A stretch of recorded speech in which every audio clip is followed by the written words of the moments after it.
Hello guys, it's TZK, and today we're going to look at the Killing Floor 3 Stronghold chat with Bryan Wynia. This is basically a stream they did, I think, last night as of recording this, where they were talking about some future updates, like future plans and stuff. I thought I would make a video on it just to show some stuff, because they did actually show off some new things. And one thing I really do hope they do, I'm just going to get this out of the way now, one thing I really hope they do is actually prioritise improving what's already in the game, rather than adding more stuff. And I know they are obviously fixing the performance and specialists and all that stuff, I'm not blind to it, but yeah, I just hope that is also going to be a big priority, because performance and stuff really does need fixing. I've had a few freezes and crashes in game. Game itself is fixed before you add more to it, because adding more to a already, I wouldn't say broken game, but unstable isn't really going to help. But yeah, I'm sure they have it all figured out. But yeah, in this very short live stream they did, there wasn't really too much to go off, but they did show off some concept art for Skully. Actually some concept art here, like 6 different images. Number 5 actually looks like the Scrake mask. You also got the classic skull mask for DJ Skully, which looks pretty cool. So yeah, some interesting stuff. I will let you guys know here, and I think I might have said this in the past, like maybe at a PAX panel, but this is the original DJ Skully. This is not a clone. This is not like the dark version of it or whatnot. I won't go into a ton of details because part of Season 2, you'll be getting a new assignment campaign. And part of that assignment campaign is essentially a rescue mission and kind of giving some lore and backstory on DJ Skully. Now, this is for fans that know who DJ Skully is. It is also for people who are completely new to the franchise to introduce them to this character.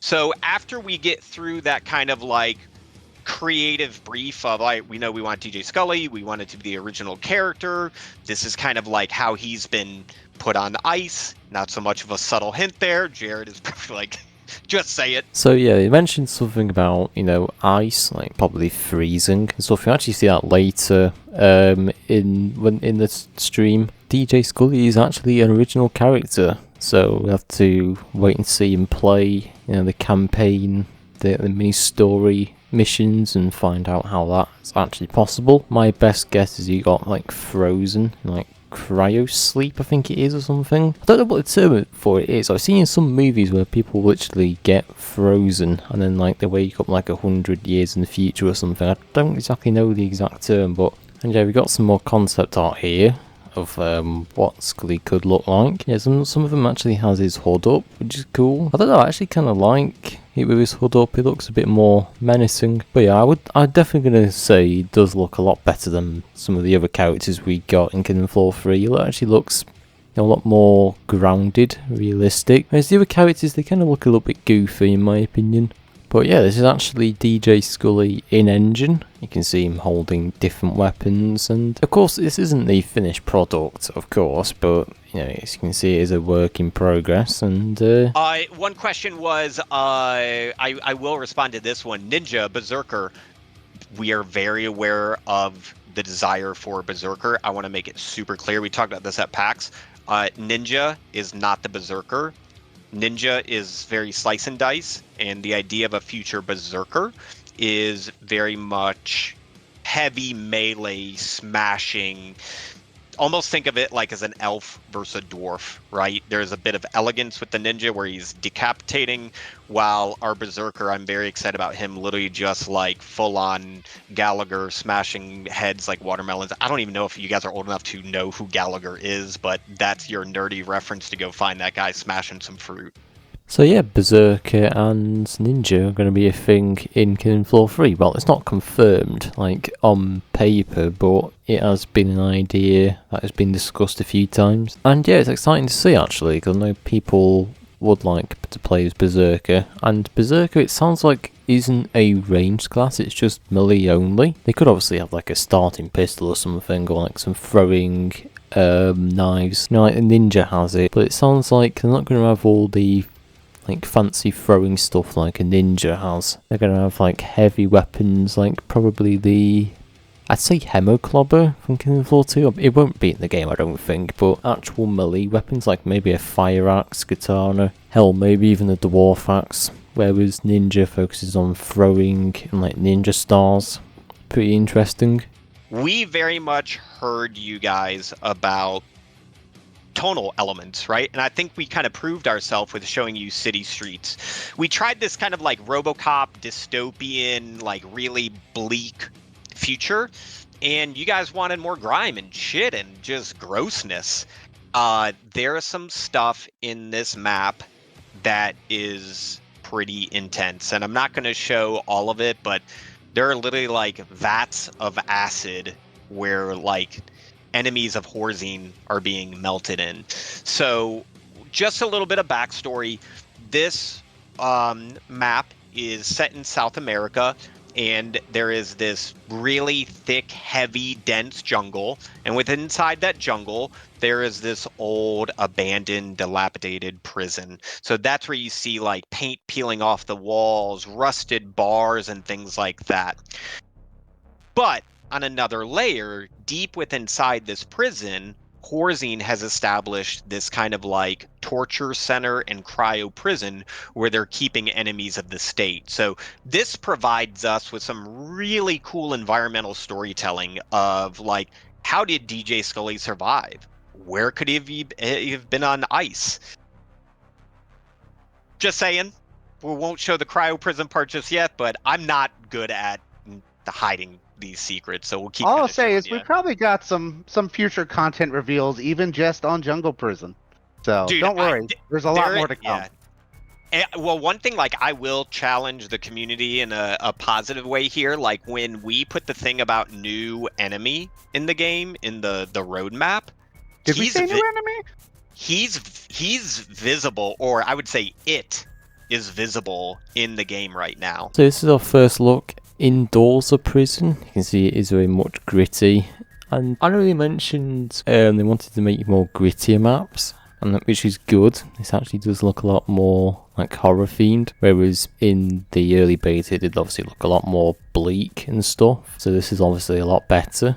You can see a door trap in the corner, and yeah, it kind of looks like Killing Floor 2 prison, obviously, because it's like prison bars and stuff. But yeah, they mentioned there was like some enemy that was visible but was also invisible. Don't exactly know who that could be. It could be maybe a patriarch, I don't know. That's the only thing I could really think of, because he can cloak and uncloak. I wouldn't say Siren, because Siren's a she, and they mentioned a he, so again, it could be anybody. Even some new enemy we've never seen before. And also, they mentioned about some kind of cryo torture within the prison, so that could be how we get introduced to Skully. That's how we find Skully. So this is another shot of prison, and again the lighting looks quite good. Of course it is still concept art, so I mean concept art pretty much does look the exact same as what it's going to be anyway, like near enough. So what you see here is probably what you're going to get. But yeah, the lighting does look really good. Looks very moody. I would just say that this map is already starting to do a really good job of kind of encompassing some of those feelings. Is there a full-on Predator reference in the map already? 100% yes. Check it out when you get a chance. So yeah. It would do me a disservice, and I feel I would be doing the community a disservice if I didn't say the following words. So this map has references. This map has elevation. It's got different settings. It's got different stories. It's got layers, like an onion.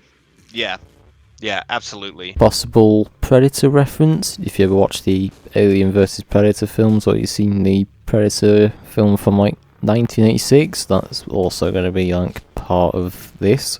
I can definitely see it as well. There's probably Predator in the tree somewhere watching you. I don't know, I'd say Patriarch a lot, but the Patriarch is kind of like Predator in a way, where he like cloaks and hunts down players, so I don't know, it could be. That's just my guess, but yeah, I don't want to get too far ahead of myself, but I mean, there's loads of lore and story. And finally, just one last thing I wanted to show is Bryan got asked if he hates daytime maps. He said he doesn't, and this was his response, really. I just wanted to show this. Enough in chat, and I think it's something we've talked about before, even at PAX, but it might have been like off the stream. Okay, yeah. Bryan, do you hate daytime maps now? Is that what you're telling me? I do. So I do hate daytime maps. We gave you guys a flashlight. Use it. I don't want to confirm anything. There are some daytime maps. One of the things that we are exploring, this is probably me breaking more NDA. I'm sure there's a producer right now like gripping their chest. We would like to do My fault. Just tell me it's my fault. Daytime variations of maps, right? Because there are certain maps that like you're kind of like looking at maps across a whole, and even when we updated City Streets, there were things on Radar Station that we updated slightly. There are things that we updated on Convoy. The other versions aren't null and void now, so I think just based on some of your guys' feedback and making sure that there is some visual variety, we're basically working out what's the best way to kind of introduce alternate versions of maps. Like, won't get into a ton of details, but like we've seen that feedback. I do enjoy nighttime maps because it allows Zeds to kind of get up on you a little bit faster and jump out of the darkness and scare you. But also, I don't think all horror needs to be nighttime. Like, one of my favorite horror movie openings takes place like peak daytime, the opening of Texas Chainsaw. So just seeing like a hot, sweaty, gross, melting corpse in sunlight, you can still have horror in daylight. So yeah, we will make sure to have some daytime elements as well. But until then, use your flashlight and huddle under one of those lights and try not to let a siren destroy it. So your daytime maps have sort of been confirmed. He didn't say yes or no to it. Just one idea I would actually put out there is have like a day and night cycle. In Killing Floor 2, I've actually played I think a few custom maps called like London Streets or something from Killing Floor 2. It was in the workshop. But basically, every round that progressed, like the sun would go down, like nighttime would happen. So like as you're playing, you know, the game, like the sun goes down and it goes to nighttime. You know, like an actual day-night cycle. It would actually feel quite cool. Although some maps I think do look better at night, like City Streets. I mean, we saw City Streets at daytime with the early beta in February, and that didn't look too great, so hopefully the 4Gs make it look better. But yeah, this is it basically. This is when I'm going to end the video. Again, it's only a short one because there wasn't really much to show off. But yeah, we basically got a basic overview, and I will reiterate this, I hope they do prioritise performance improvements, because I know performance is very much not too great at the moment. I just hope everything gets fixed before more content is added. Do let me know what you think down below, don't forget to like, subscribe for Killing Floor 3 news, and I'll see you all next time.